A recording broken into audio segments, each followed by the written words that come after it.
में ना आने देने के लिए डीप ब्रीदिंग एक्सरसाइजेस कौन सी करनी चाहिए और कैसे करनी चाहिए, इसके बारे में आज हम संक्षिप्त में चर्चा करेंगे।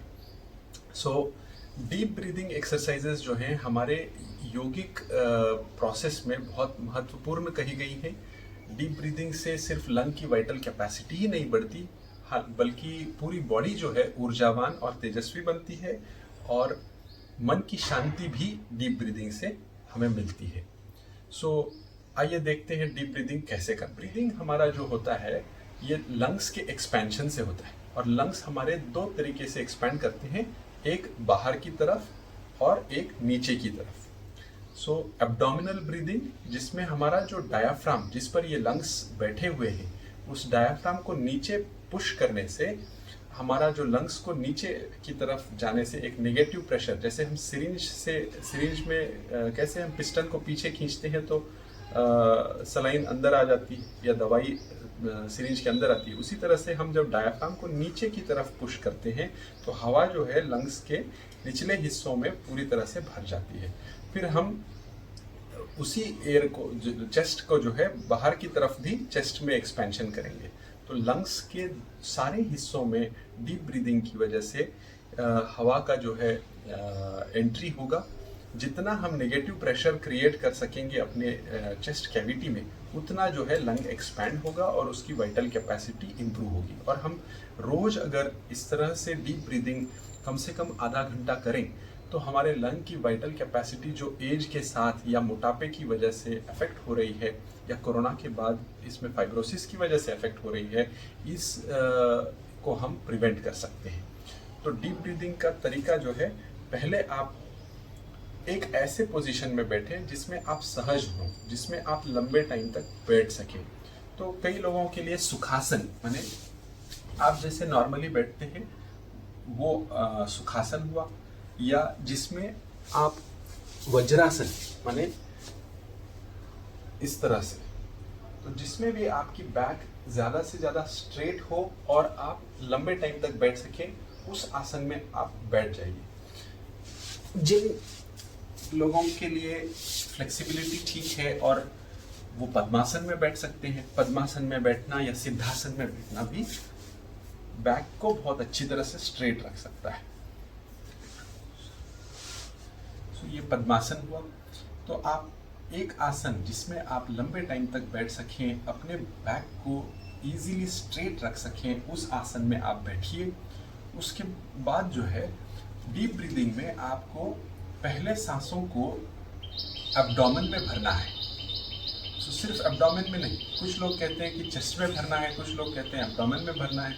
हमें दोनों जगहों पर भरना चाहिए। तो पहले डायफ्राम को नीचे करते हुए, पेट को बाहर की तरफ फुलाते हुए, अब आप देखिए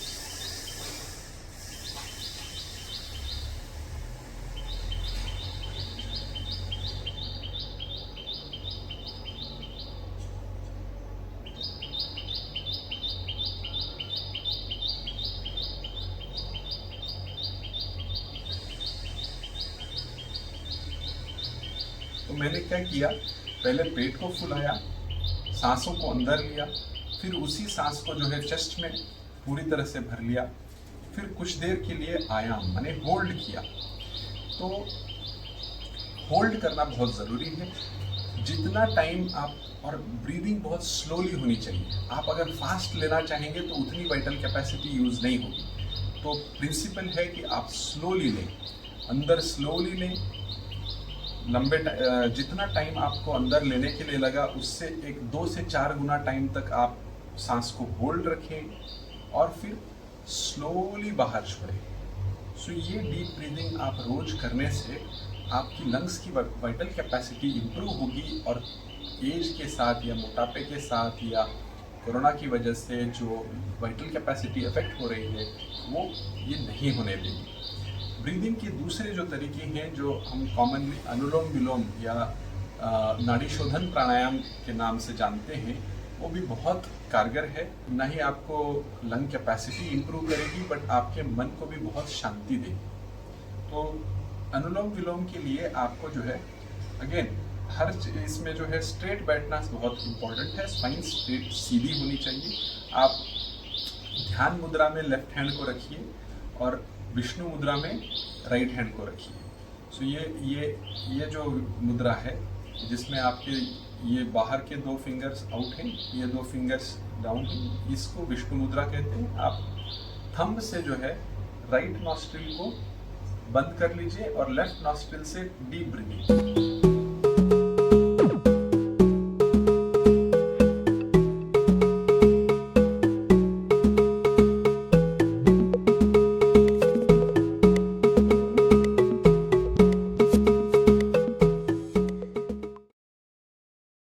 मैंने क्या किया, विष्णु मुद्रा में हाथ लिया, थंब से जो है राइट नॉस्ट्रिल को बंद किया, धीरे से जो है एब्डोमिनल ब्रीदिंग, फिर चेस्ट ब्रीदिंग करते हुए सांस को अंदर ली।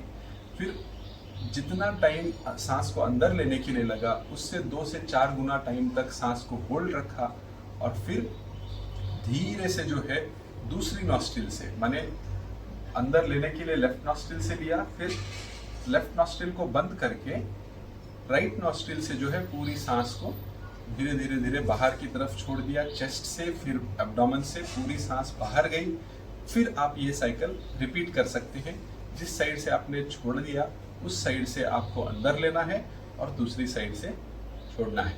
ये कंप्लीट साइकिल होता है अनुलोम विलोम का। ये रोज अगर आप कम से कम आधा घंटा करेंगे तो ये आपके ऑटोनोमिक नर्वस सिस्टम में पैरासिम्पैथेटिक एक्टिविटी को इम्प्रूव करेगा, ब्लड प्रेशर कंट्रोल के लिए मदद करेगा, आपको मानसिक शांति देगा, आपकी लंग्स की वाइटल कैपेसिटी को इम्प्रूव करेगा और आपके शरीर में हर हिस्से को ऑक्सीजनेट करके ऊर्जावान और तेजस्वी बनाएगा। आशा करते हैं ये वीडियो आप सबको आपकी हेल्थ या स्वास्थ्य को बनाए रखने के लिए हेल्पफुल होगा। धन्यवाद।